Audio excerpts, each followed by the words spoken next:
Hola a todos, mi nombre es Juan y en este video les voy a hablar sobre las 6 cosas que tienen que saber de un lente antes de comprárselo, porque, spoiler alert, si no sabían, no cualquier lente funciona con cualquier cámara. Tengo acá, por ejemplo, algunos y como bien verán, una Sony puede trabajar con un lente Sony pero con un lente Rokinon o con otra marca, y al mismo tiempo lentes que tengan la misma marca que la cámara puede ser que funcionen en una y en otra no. Así que si están intentando comprarse un lente necesitan prestarle atención a todo lo que les voy a decir en este video antes de hacerlo. Lo primero y lo más importante a tener en cuenta a la hora de comprar un lente es la montura. Cuando se habla de montura uno se refiere a esta parte del lente, ¿no es cierto? Esta parte que justamente es la que le va a servir para montar el lente en su cámara, o como bien se conoce, el cuerpo. Obviamente, para que un lente sea compatible con una cámara, la montura tiene que ser la misma. Cuando eso suceda, básicamente lo que va a suceder es que van a poder de alguna manera encajar, ¿por qué no podríamos decirlo de esa manera?, el lente en su cámara. Si la montura no es la misma, esto no va a funcionar, así que eso es lo esencial. Cada cámara o cada marca tiene una montura diferente. Algunas marcas tienen más de una montura, por ejemplo Sony tiene montura E en la Sony A6300 como esta, o en la Sony A7S2 como la que estoy usando, pero también tiene montura A en cámaras anteriores. Por ejemplo Canon tiene montura EF, y así podemos seguir enumerando un montón de casos. Lo que ustedes tienen que hacer es fijarse qué cámara tienen. Probablemente les convenga entrar en Amazon o en VIH, buscar su cámara, y ahí siempre tienen una lista de especificaciones. Ahí mismo le va a decir qué tipo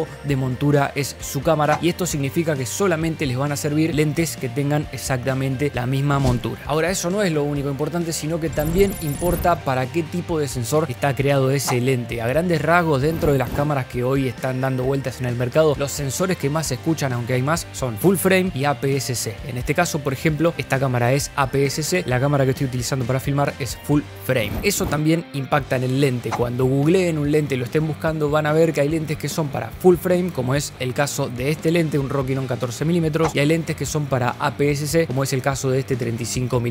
Esos dos son tamaños de sensores. Full frame es más grande que APS-C. Entonces tengan en cuenta que si coinciden los tamaños de los sensores, está todo perfecto. Y si no coinciden, pueden pasar dos cosas. Un lente full frame utilizado en un sensor APS-C que es más chico, lo que va a hacer es que tu distancia focal original, es decir, por ejemplo, este es un 14 mm, se vea afectada, y por lo tanto se va a ver una porción menor del cuadro. Por eso se habla de sensor recortado cuando se habla de cualquier sensor que no sea full frame. Eso es lo que en la ficha técnica de tu cámara que tiene sensor recortado se conoce como el factor de crop. Las APS-C, como la Sony A6300, tienen un factor de crop de 1.5x. Quiere decir que vos vas a tener que tomar 1.5, multiplicarlo por esa x que vendría a ser la distancia focal de tu lente full frame, y eso te va a dar el resultado, podríamos decir, de cómo se va a ver tu imagen utilizando un lente full frame en un cuerpo APS-C. Por ejemplo, hagamos la prueba. Si yo tengo un lente 14 mm que es full frame y lo multiplico por un factor de multiplicación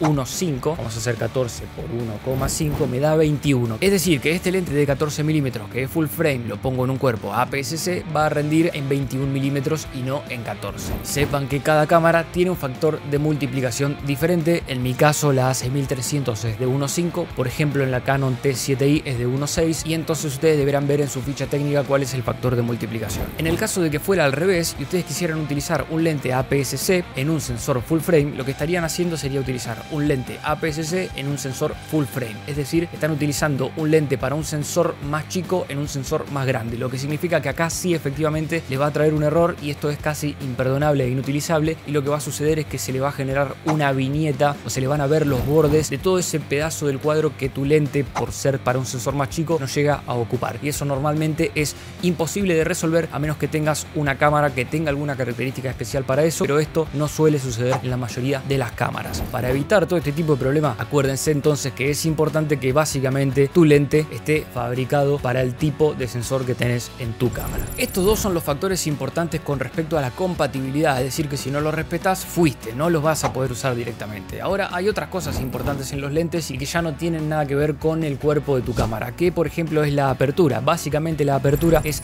cuánto se abre tu lente. Eso significa que vas a tener una mayor entrada de luz, vas a poder utilizar los lentes en condiciones cada vez más desfavorables, y te dan ese efecto visual tan interesante como es ese fondo desenfocado. Mientras menor sea la profundidad de campo, más desenfocado va a estar el fondo, y más fondo desenfocado vas a encontrar mientras más abierto sea tu lente. F2.8, F2, F1.8, F1.4, F1.2 son aperturas muy abiertas. Eso es muy importante para que lo veas, porque eso obviamente te va a dar una calidad de imagen diferente, tiende a más profesional mientras más abierto sea porque se ve más lindo, pero esto tiene mucha importancia porque mientras más abierto sea, probablemente hay excepciones, pero más caro va a ser también, así que tenedlo en cuenta y prestarle mucha atención obviamente según lo que querés lograr a la hora de comprar ese lente. Otra cosa que es muy importante a ver en el lente es si tiene foco automático o si no tiene foco automático, es decir que si es completamente manual. Por ejemplo, este es un lente completamente manual. Por no tener foco automático resulta muy barato, algo que puede ser una ventaja, pero también es muy incómodo si no estás acostumbrado a utilizarlo en video con foco manual, o si haces fotografía probablemente necesites el foco automático. Tened en cuenta que siempre es una ventaja tener foco automático, pero siempre eso va a hacer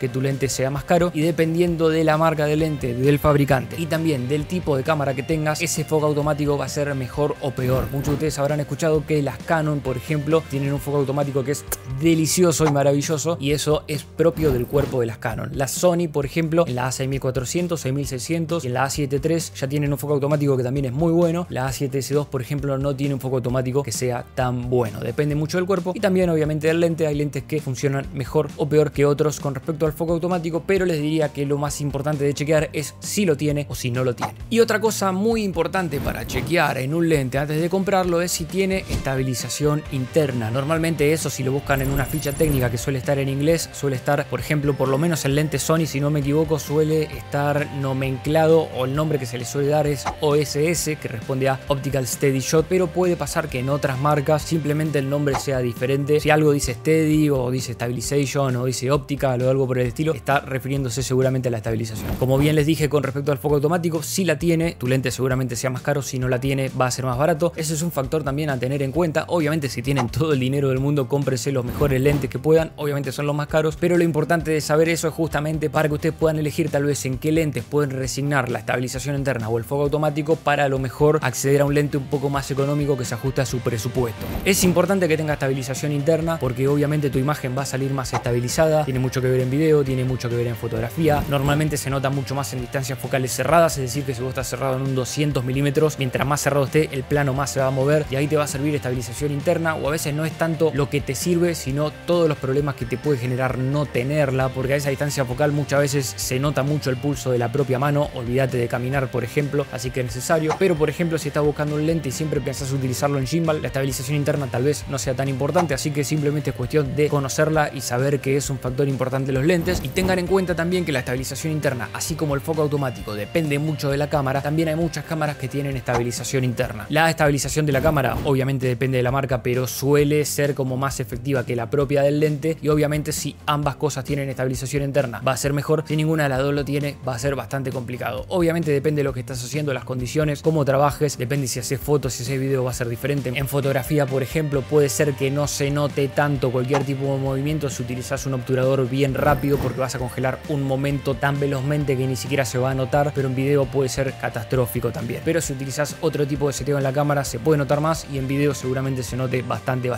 Así que todas estas son cosas que ustedes tienen que tener en cuenta a la hora de buscar un lente para su cámara. Este es un video que me surgió porque muchos de ustedes me preguntaron, por ejemplo, un lente 50 milímetros, ¿para qué cámara me sirve? Y no, la realidad es que no sé, porque tienen que tener en cuenta todos estos parámetros que yo les dije, porque si ustedes solamente me dicen 50 milímetros, pueden ser un montón de 50 milímetros. No existe un único 50 milímetros en la vida. Hay muchísimas versiones, muchísimos fabricantes, marcas que fabrican sus propios lentes, marcas de lentes que solo fabrican lentes y no fabrican cámaras, como por ejemplo Rokinon, como por ejemplo Tamron. Entonces ustedes lo que tienen que ver, más allá de la marca, que no es lo primordial, son todas estas características que yo les fui mencionando, principalmente y de manera excluyente montura y sensor, y el resto de las características estarán más dadas en función de lo que ustedes quieren lograr como profesionales y cuál es el lente que mejor se adapta a su uso cotidiano. Así que espero que este video les haya servido para aclarar las dudas y ahora sepan exactamente cuáles son los lentes que genuinamente les van a servir a ustedes como profesionales y que van a funcionar en sus cámaras. Simplemente es cuestión de googlear y empezar a comparar posibilidades también según sus presupuestos. Déjenme un comentario con cualquier tipo de pregunta, los voy a estar leyendo. No se olviden de activar la campanita porque se vienen más videos como estos próximamente. Como siempre les digo, cualquier muestra de afecto en forma de like,